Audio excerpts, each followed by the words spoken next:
Hi, my name is Jamie Massengale. You may know me as Massive J, your favorite WUSM radio host. I live in Hattiesburg, Mississippi, and I'm a student at USM. I love talking to people, and I love to eat food. For this series, I'm going to be interviewing some of the interesting people that make Hattiesburg, well, Hattiesburg.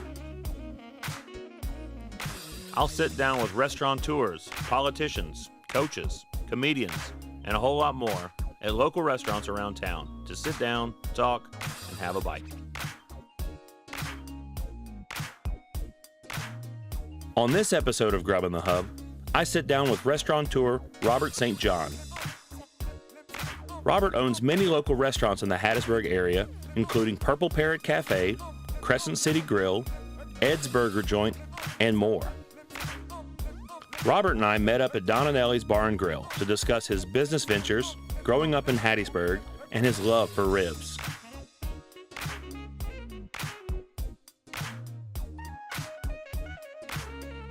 This is Grub in the Hub.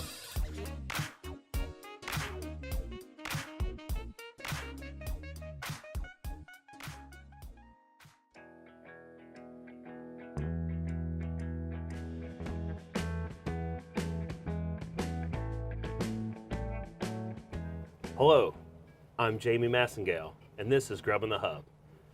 My guest this episode is Robert St. John. How's it going? Hey, how are you? I'm good. It's good to be here. Thanks for coming. Yeah, well, look, you don't have to do much to get me to come to this place. This is one of my go-tos all the time. Oh, yeah? Yeah. This is definitely one of my, like a celebration type of place. Right. A birthday steak or something like that. Yeah. You know, I don't get here too often, but I do love it when I come. So it's kind of our go-to place. I've celebrated a lot of my birthdays here, and we're here a couple of times a month, and I love a joint. Just it doesn't have to look great for me. It's all about the food. Oh, yeah. Definitely this roadhouse feel. I like Yeah. that, as you know. All right. But, yeah, you've been in the Hattiesburg area for, what, all your life? 57 years, yeah. My goodness. Yeah. So I was born and raised right, if you know where the Purple Parrot, Crest City, Tabella, all that right there in Midtown. I mean, I grew up about 4 blocks behind there. That's my childhood neighborhood, and I currently live about 6 blocks behind there. So we've kind of planted our flag there in Midtown, and that's where I've been pretty much all my life. If you're comfortable talking about it. Yeah. I understand you are in recovery in your program, and absolutely. if you want to like talk about that a little bit. Oh man, I'd be happy to. So my deal is, I grew up here in Hattiesburg. My very first memory, like if I go all the way back to the first thing I remember was I was laying in bed. My parents were having a cocktail party. They made me go to bed early or whatever, and I just remember hearing the ice tinkling in the glasses, and it's that 60s kind of cocktail thing. And it just sounded like fun to me, so I just knew drinking was going to be a part of my life. That's the way it was, and I started drinking pretty early, in my early teens, 13, 14, and got into a lot harder stuff pretty quick. And by the time, there's some people believe you're either born alcoholic or you become an alcoholic, and I don't know, I've never really cared too much about that, but I can pinpoint a time in my life where I crossed some type of line. And because drinking was pretty fun early on for me, and then I crossed some kind of line and started paying consequences. I was getting fired from jobs, couldn't hold a job. I was just leading a pretty rough lifestyle, and it took me to a lot of dark places with alcohol and drugs. And one May 24th, 1983, I was leaving. I had been kicked out of my house. I came home one day, and everything I owned was in garbage bags, and the locks had been changed, and I was basically this shy homeless if it weren't for a loving grandmother who took me in, and I was leaving a party heading home to her house on 4th Street. And back in those days, there was no mother against drunk driving or anything like that. And I mean, you get pulled over back in those days. You've been drinking, had a couple of beers, go home, be careful. And that had happened a lot to me. I passed a cop, Hattiesburg policeman. He turned around, turned on his lights, and something in me clicked. I mean, it was kind of, I was living a pretty crazy lifestyle. Something clicked, and I just started running from the cop. And his belief, I learned pretty quick, you might be able to run from a cop, you can't run from the radio. So I was going 90 miles an hour down 4th Street, Hattiesburg, Mississippi, with 3 cop cars behind me. I got arrested for DUI and called my mom. I was 21 years old. Called my mom, and she got the phone call that she was expecting to get. She knew she was going to be one of 3. It was either going to be the morgue or the hospital or the police station, and luckily it was the police station.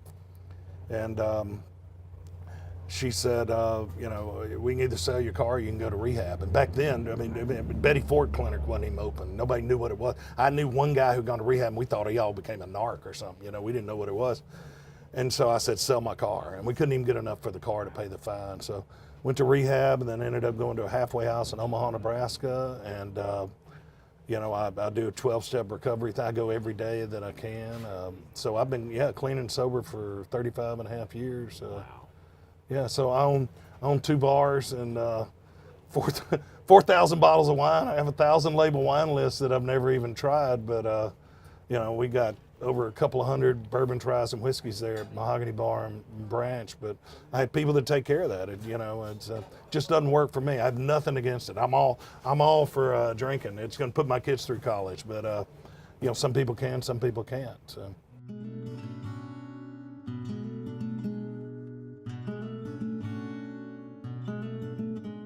There were 2 ladies opening a delicatessen, and they had no idea what they were doing because they hired me as a manager, as obvious.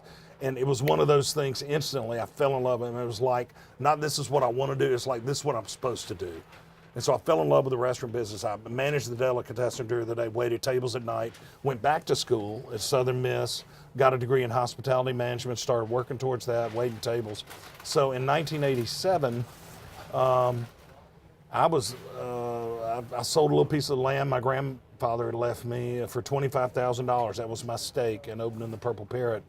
And I hired all my buddies who were waiters, and we hired a chef from Florida to come up who was a legend down there. He was a legend for 2 reasons. 1, he was a great chef. Everybody knew his food, in the panhandle. 2, he was like a party animal. I mean, this guy would start drinking and 3 days later be in Panama City or something. So I hired him. I mean, I had nothing. I was living in a 1-room garage apartment behind my grandmother's house on 4th Avenue. And I told this guy, whatever you do, you can't drink. I'd stopped drinking in 1983. And whatever you do, you just can't drink. And he said, oh, that's fine. So opening night, we went for a soft opening, which basically you just open the doors and hopefully business trickles in. And we were slammed. It was 1987 Hattiesburg. There were maybe 2 other restaurants. We were at the edge of town on 40th Avenue there. And about 8 o'clock, I went to the back, and this guy drank a case of beer out of the walk-in and a bottle of Dr. Tishner's from across the street at the chef. So I fired our chef opening night. Wow. Night number 2, you know who was back there? It was me. The extent of my cooking experience at that time was I had asked for and received an Easy Bake Oven for Christmas when I was 6 years old. So I just kind of taught myself how to cook after that, and spent about first 4 years at the Parrot doing 90 hours a week in the kitchen, and just loved every second of it. Some other things you do in the community. Yeah. You have, the Extra Table charity? Yes. In 2009, Extra Table is a nonprofit, a 501c3 that helps supply mission pantries and soup kitchens throughout the state. Really, we're in 39 agencies across the state. I got a call in 2009 from Edward Street Fellowship Center. At the time, they were feeding about 800 families a month, and they had completely run out of food. The shelves were empty. They said, can you help? And I said, sure. And I figured the quickest, best, easiest way to help would be call my Cisco rep, put together an order from Cisco, have them drop ship it to the agency so their people could get food. We did that, and they were able to do that, and they were able to feed their people. And I started thinking, man, I bet people would give more often and more freely if there were an easier way to do it. But to be honest with you, and just getting totally honest, I was really skeptical there was even a hunger problem. I'm thinking, this is America. I get if it's some third world, Central American country has hunger, but this is America. And so I just kind of set out on a mission, driving all around Mississippi, going to soup kitchens, mission pantries, Stew Pot in Jackson, Gateway Rescue Mission in Jackson. And I learned, I'm talking about within a few hours, my eyes were open. There's a huge, 670,000 Mississippians suffer from food insecurity. Over 250,000 are kids who eat a school breakfast and a school lunch and don't eat again until the next day. 125,000 are seniors who right now are trying to figure out, can I pay the light bill or can I go to the grocery store? So it's a real thing. My goodness. And I went to Cisco and said, I've got an idea. What if every business and home had an extra table where they could feed those in need? You know, I want you to sell me food at rock bottom wholesale. I need you to deliver it for me. And they said, we're in. And so Extra Table was started. Oh my goodness. You're gonna love these. Thank you, Andy. I can use some Diet Coke. Is that sweet or unsweet? Sweet. Thank you. All right. So in true joint fashion, that's your plate. That's my plate. That's your plate, and that's your napkin. That's my napkin. Yeah. I'm gonna tell you, these ribs, I've eaten ribs all over the country, and these are my favorite ribs, period. Here, go ahead. All right. Cut you into some, get some. Ribs are different, you know, all over the country. In Carolina, you have vinegar-based, and Alabama has white sauce. Dry ribs, which is what I like, which is what this is. You know, that's Memphis is really known for dry ribs. Texas is all beef. You know, we're pork barbecue. Memphis is pork. You know, Georgia, but a lot of brisket out in Texas, beef brisket. Yeah, you got a lot going on. Yeah, You talk about that. We're blessed. You've with got that. what do you have? Like four things. We have under 6 one? restaurants and 2 bars. Yeah, 6 restaurants, 2 bars, but under what the Oh, at the Purple Pear? at the Purple Pear. Yeah, we so have, Purple Pear, Crescent City, Mahogany Bar Branch. We did Edge Burger Joint. I think we just celebrated our 3rd birthday. Oh wow. So that'd been 16. We opened that. And then we just opened Midtowner and Midtown Donut, which has been a fun. I've been 10 years I've wanted to do a breakfast place. I mean, breakfast is like my favorite meal. Love breakfast. And really excited about that. Wanted to open the most Hattiesburg restaurant ever in Hattiesburg. And so we got I wanted to feel like it'd been there since about 1948. And you know, we got like 500 images of old Hattiesburg on the walls, and it's just real breakfast, real lunch. Have you considered keeping it open a little later in the day? Maybe? We're working on maybe a couple of nights a week, maybe weekends, doing dinner. So, awesome. Yeah, it's coming. I think I did. Oh my goodness. Jeez Louise. Look at this.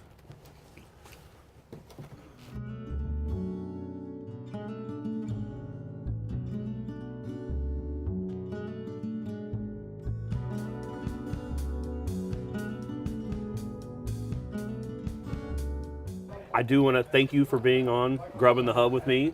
This has been a lot of fun. Thank you to Donanelles, to Andy and Mike for having us and letting us shoot here. This is awesome. They're good people.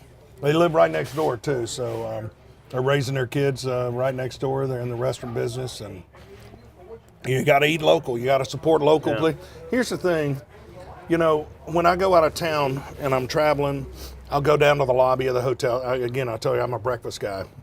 And I'll ask somebody at the front desk, I want the local breakfast place. Where are the old guys drinking coffee and talking sports and politics? This is where I want to go. That's where I want to go. And the thing is that's where you're going to learn the most about that town. You go to chain restaurants, and you go to this chain restaurant, it's going to be the same exact chain restaurant off the interstate in Peoria, Illinois, or in Portland, Oregon, or wherever. It's the same place. It doesn't tell you anything about a town or its people. And local places, whether they're mine or someone else's, are what make up the character of a town, whether it's Coney Island Cafe or Southbound Bagel or Donanelles or Mexican Kitchen, any of these places, Letha's, all of those local independent places are, and the problem is, and that's why Midtowner, it didn't hit me until we opened Midtowner, that nobody's opening that kind of restaurant anymore. I mean, that was the standard. For years, it was the community cafe, and I wanted a community that had the entire community, young, old, black, white, rich, poor, guys with their names stitched to their work shirt, and girls with Greek letters on their sweatshirt. Everybody, and That's what that was like. That was the intent when we opened that place. We want this to be for the entire community. We don't want anybody that wants to eat breakfast or lunch. We want them to be able to eat here. We're about 3 weeks open, and I was working the pass in the window. And I took a break and I turned around. And I looked out into the dining room, and dude, it was there. Young, old, black, white, rich, poor, sorority girls, nurses, doctors, professors, and it was seriously. I've been in this business since 1981. As an owner since '87. Maybe my most proud moment of anything, because it was because I love Hattiesburg, man. I'm a Hattiesburg guy. My family's been here for a long time, and so it was a cool thing. It's local. That's awesome. I would almost say you're the Hattiesburg guy. No. I'm not. I'm a guy who loves Hattiesburg, man. I don't love Mississippi. You know how Texans kind of feel about Texas? That's how I feel about Mississippi. I'm just proud of it. I think you represent us all so well, though. I don't know. I'm not And I appreciate you, coming on my little web series with the student prints and all my friends. So thank you. Look, anytime you want to come talk and eat, I'm your guy. Appreciate it. Thanks, Jamie.